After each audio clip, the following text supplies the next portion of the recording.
bạn số sẽបងប្អូនទាំងអស់គ្នាដែលជាសិស្សានុសិស្សទាំងអស់ថ្ងៃនេះគឺខ្ញុំមានលំហាត់ពាក្យប៉ុនជាមួយនឹង Sweet ធរណីមាត្រមួយអញ្ចឹងសូមអានប្រធានទាំងអស់គ្នាអញ្ចឹងគេឲ្យចំនួនពិតការដក1បន្តមកចំនួនពិតហ្នឹងវាមាន2ការនិងចំនួន21ដកការជា3ចំនួនតគ្នាក្នុង Sweet ធរណីមាត្រហើយបន្តមកទៀតគេឲ្យចូលរកតម្លៃការណាអញ្ចឹងអ្នកទាំងអស់គ្នាដើម្បីឲ្យ3ចំនួនហ្នឹងក្លាយជា3តួនៅក្នុង Sweet ធរណីមាត្របានវាត្រូវគោរពលក្ខខណ្ឌអីបែបណាណាឥឡូវយើងមកជជែកគ្នាក្នុងនេះអញ្ចឹងបើសិនជាខ្ញុំមានណាយើងមានចំនួនអីចឹងទៅអញ្ចឹងបើគេមានអញ្ចឹងទៅណាអញ្ចឹងបើគេមាន A ហើយ B និង C អញ្ចឹងបើវាជា3តួចំនួនក្នុង Sweet ធរណីមាត្រណាអញ្ចឹងដាក់កាត់ទៅ Sweet ធរណីមាត្រអញ្ចឹងវាត្រូវគោរពគោលការណ៍អីគឺ A តួចុងគុណគ្នាស្មើ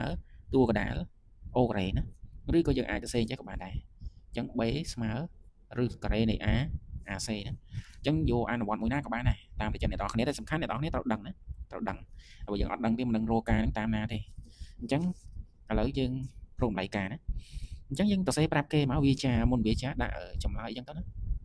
អញ្ចឹងចម្លើយយើងប្រាប់គេមកអ្នកនរគ្នាថាយើងអីគេយើងមានអីចឹងទៅណាអញ្ចឹងយើងមានចំនួនអីគេការណាមិនបាច់ដាក់ចំនួនក៏បានដាក់ការអញ្ចឹងទៅណាហើយ2ការនិង21ដកការអញ្ចឹងជា3តួក៏បានឬក៏3ចំនួនក៏បានដែរតាមចិត្តអ្នកនរគ្នាទេជា3ចំនួនឬក៏3តួក្នុងSweet ធរណីមាត្រណាអញ្ចឹងយើងដាក់មកគេបានអញ្ចឹងទៅអញ្ចឹងគេបានណាជាធម្មតាអ្នកខ្លះគាត់ចូលចិត្តដាក់យើងបានគឺដោយសារតែលំហាត់ហ្នឹងគឺគាត់អ្នកដោះស្រាយអញ្ចឹងដាក់គេបានក៏បានយើងបានក៏បានដែរតាមចិត្តអ្នកនរគ្នាទេណាអញ្ចឹងយើងគោលដៅរបស់យើងគឺត្រូវសារថាម៉េចថានេះដូច A អញ្ចឹងអានេះដូច B អានេះដូច C អញ្ចឹងបើគោលការណ៍វាគឺម៉េចនេះ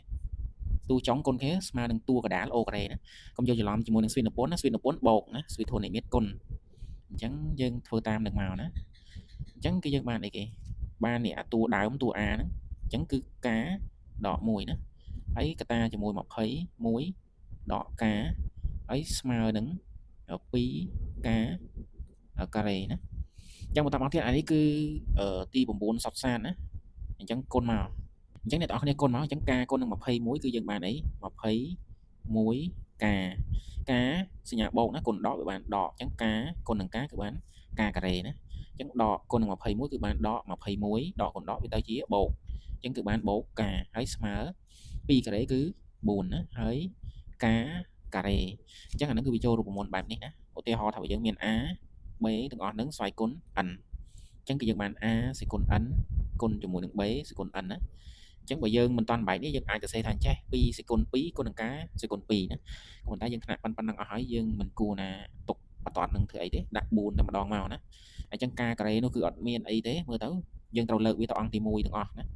អញ្ចឹងកាលណាលើកអា4នេះលើកមកវាដកណាមិនអញ្ចឹងអីកាលណាដក4ដក1ទៀតវាកើនវាទៅជាដក5ការការ៉េណា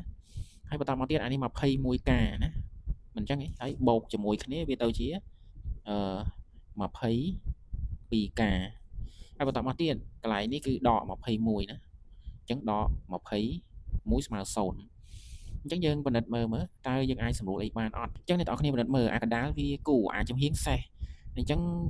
មើលទៅវាអាចចែកបានអត់ហើយយើងចែកបានទេអ្នកទាំងអស់គ្នាទី1ត្រូវចែកដាច់នឹង5ទៀតណាលេខហ្នឹងអញ្ចឹងបើចែកបានទេចែកបានយើងប្រើ data ណាអាហ្នឹងប្រើ data ហេតុអីដោយសារតែវាមានតម្រងចែកណាដូចសម័យកាលបែបនេះអាហ្នឹងសេនៅចំហៀងណាគ្រាន់តែអាញាត់វាបដូរទេណាតម្រងវាគឺបែបនេះអញ្ចឹងគឺ ax ការ៉េហើយបូក bx ហើយបូក c ស្មើ0ណាតែតម្រងនឹងឯងណាទោះបីជាការការ៉េដល់ចង់សិតការ៉េក៏ដោយណាតែធ្វើតម្រងបែបហ្នឹងឬក៏ស្អីក៏ដោយខ្ញុំអត់ខ្វល់ទេសំខាន់កន្លែងការការ៉េឬក៏22ការហ្នឹងដូរដល់អក្សរអីក៏នៅតែដោះតាមហ្នឹងដែរអញ្ចឹងឥឡូវយើងមកអនុវត្តតាមរូបមន្ត discriminant ទាំងអស់គ្នាអញ្ចឹងដោយអានេះគូយើងប្រើ data prim ណាអញ្ចឹងខ្ញុំមុននឹងធ្វើគឺខ្ញុំដាក់រូបមន្តនៅពីមុខឲ្យអញ្ចឹង data prim ស្មើអី b prim ការ៉េអញ្ចឹងយើងយកមក22ចាយឲ្យ2វាបានអី11ណាមិនអញ្ចឹងអីលើកជា o ការ៉េហើយដក ac ណាអញ្ចឹងដកជាមួយនឹង5ហើយគុណជាមួយនឹង21ហើយបន្តមកទៀតអ្នកនរគ្នា11ការ៉េយើងបំលាយវាមកវា121ណា បន្តមកទៀតយើងដកអញ្ចឹងយើងកូនមកយើងកំតាំងគិតណាសញ្ញាកំតាំងគិតដាក់សញ្ញាដកសិនមកអញ្ចឹង5គុណនឹង1គឺបាន5ណា5 2 ដងគឺបាន10អញ្ចឹងដក5គុណដក21គឺបានបូកប៉ុន្តែអានៅពីមុខវានេះគឺដកអញ្ចឹងវាទៅជាដកធម្មតាណាអញ្ចឹងគឺយើងសុំស្មើបន្តមកភាសាក្តារខៀនរបស់ខ្ញុំតូចណាអញ្ចឹងយើងដកមកអ្នកនរគ្នាអញ្ចឹង11ដក5សល់ប៉ុន្មានសល់6ណាហើយបន្តមកទៀតកាន់ទុកបូកនឹងលេខ0នេះអញ្ចឹង2ដក1សល់1អញ្ចឹងអស់ហើយណាអាក្បាលពីមុខនឹងដកគ្នាអស់ហើយអញ្ចឹងសល់16ណាអញ្ចឹងយើងរកតម្លៃការបានងាយដោយសារយើងរកឃើញហើយហ្នឹងអញ្ចឹងយើងនាំឲ្យរឹស data ស្មើអីអញ្ចឹង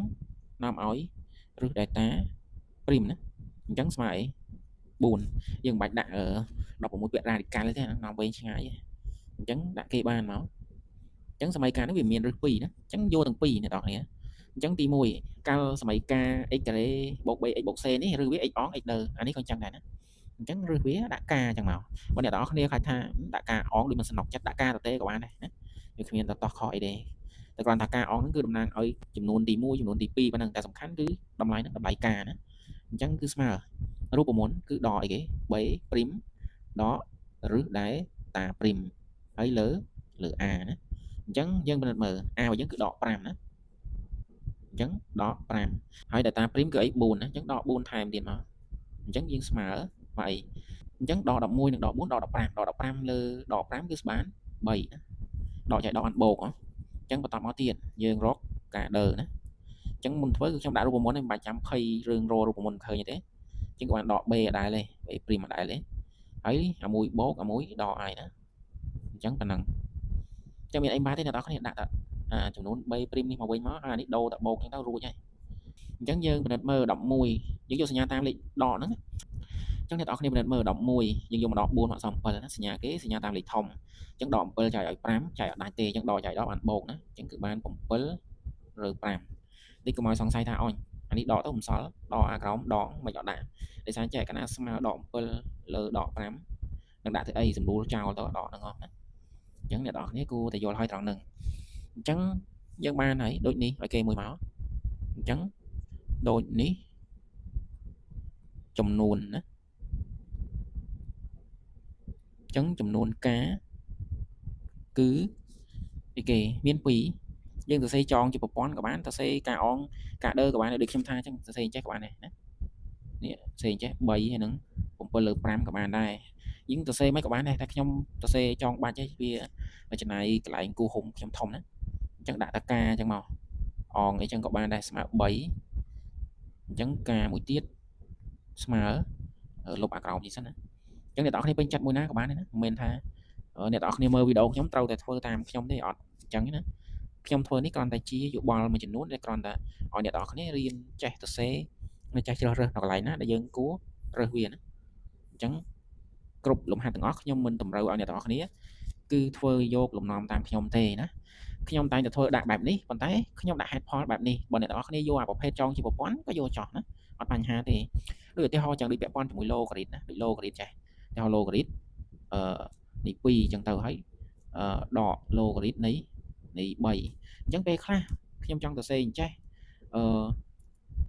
ក៏បានដែរណាប៉ុន្តែពេលខ្លះខ្ញុំប្រាប់ថាសរសេរប៉ុណ្ណឹងក៏បានដែរណាដោយសារអីដោយសារយើងបបែករូបមន្តដូចគ្នា